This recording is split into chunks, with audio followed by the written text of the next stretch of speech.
Let's talk about the concept of real versus nominal interest rates. Nominal interest rates are the rates that you see quoted in the paper.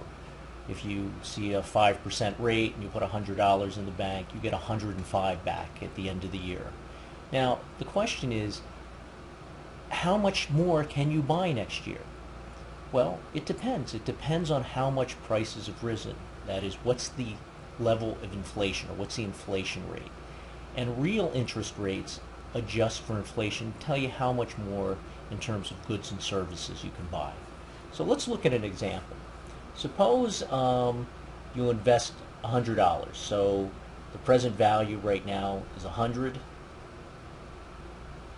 And 1 year from now, you get a future value of $115.50.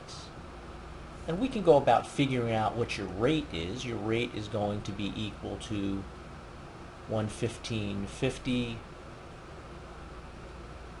minus 100 divided by 100. And if you work that out, it should be 0.155 or 15.5%. Okay. But does that mean you can buy 15.5% more goods next year? Well, that's the question. And let's say, for example, that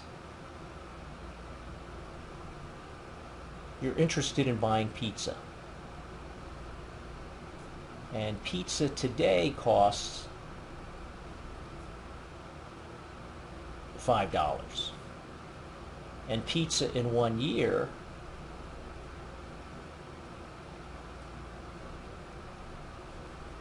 cost, let's say $5.25. That is 5% price increase. Okay, 5% inflation. Well, let's see how much better off you are. So today, how many pizzas could you buy? Today, the number of pizzas is going to be equal to your $100 divided by the $5 per pizza, or you could buy 20 pizzas.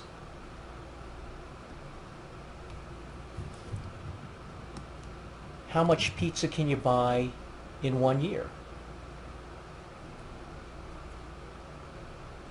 In 1 year, the number of pizzas is going to be equal to the $115.50 that you have divided by 5 1/4.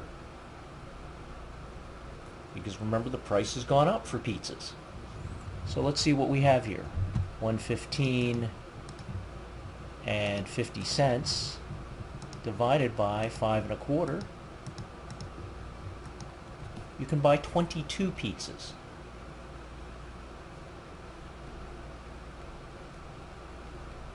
So while your nominal return is 15.5% right up here,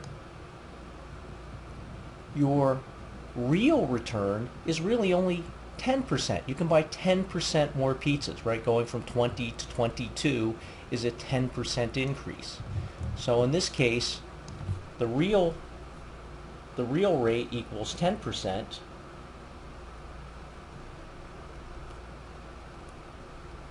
And the nominal rate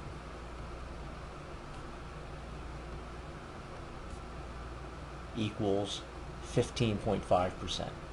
And what do you really care about? You really care about the real rate of return. You care about how many more pizzas you can buy. You don't really care about how many more dollars you have. You'd have been happy to have your to get a 10% nominal rate if prices didn't rise, and you'd still be able to buy 10% more pizza. So it's important to think about not just nominal rates, but the real rate of return you're getting. Inflation can be a real problem. As prices increase, you may think you're getting a lot of money. In some cases, you may actually be getting a negative return. These days, as I'm making this video, interest rates are very, very low. And interest rates, especially for short-term rates, may actually be slightly below the rate of inflation, which means that if you save money, you're actually going to be able to buy less in the future than you can today. In the next video, I'll show you the relationship between nominal and real interest rates.